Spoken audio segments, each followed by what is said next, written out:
बेहद गंभीर आरोप लगाया। संसद में पीएम जस्टिन ट्रूडो ने कहा, हरजीत सिंह निज्जर की हत्या में भारतीय एजेंट्स का लिंक सामने आया। निज्जर खालिस्तानी आतंकी था जिसकी 18 जून को कोलंबिया में हत्या कर दी गई थी।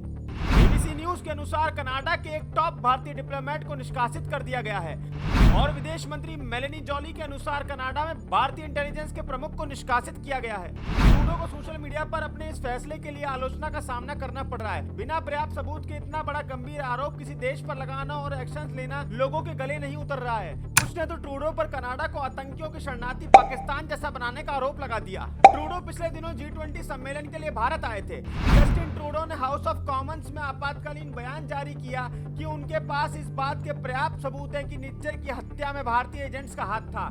इसके साथ ही उन्होंने निज्जर की हत्या को कनेडियन नागरिक की हत्या के समान तोलकर किसी विदेशी सरकार के शामिल होने का संप्रभुता का उल्लंघन करार दे दिया। घटना के बढ़ने पर आपको जानना चाहिए कौन था हरदीप सिंह निज्जर।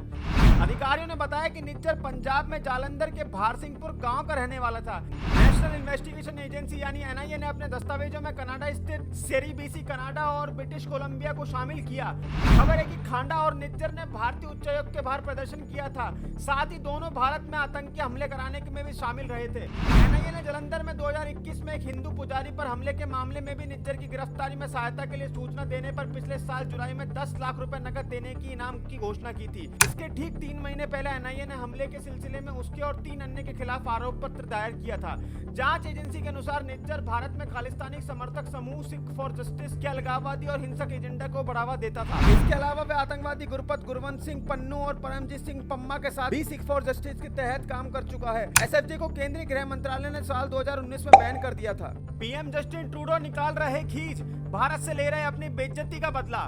जानकारों के मुताबिक जिस तरह से ट्रूडो ने अपने अपर्याप्त सबूतों के आधार पर भारत जैसे महत्वपूर्ण देश के खिलाफ इतना बड़ा आरोप लगाया है, वे दरअसल कुछ और नहीं बल्कि अपनी बेइज्जती का बदला ले रहे हैं। ट्रूडो को पीएम मोदी ने ज्यादा तवज्जो नहीं दी। साथ ही वे जब भारत में रुके थे तो अपने खर्चे पर रुकना पड़ा था। दरअसल G20 के बाद जब ट्रूडो अपने देश वापस जाने वाले थे तभी उनका प्लेन खराब हो गया था।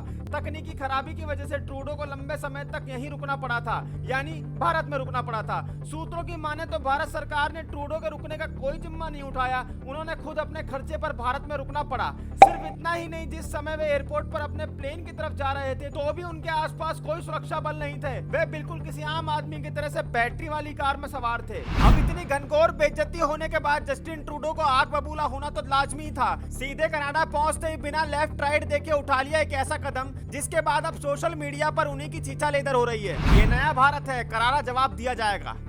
भारत ने भी इस मामले पर कड़ा एक्शन ले लिया है। विदेश मंत्रालय ने कनाडा के राजदूत को तलब किया और फिर एक सीनियर डिप्लोमेट को देश छोड़ने का आदेश दे डाला। कनाडा के डिप्लोमेट को अगले 5 दिनों के अंदर भारत से निकल जाने के लिए कह दिया गया है।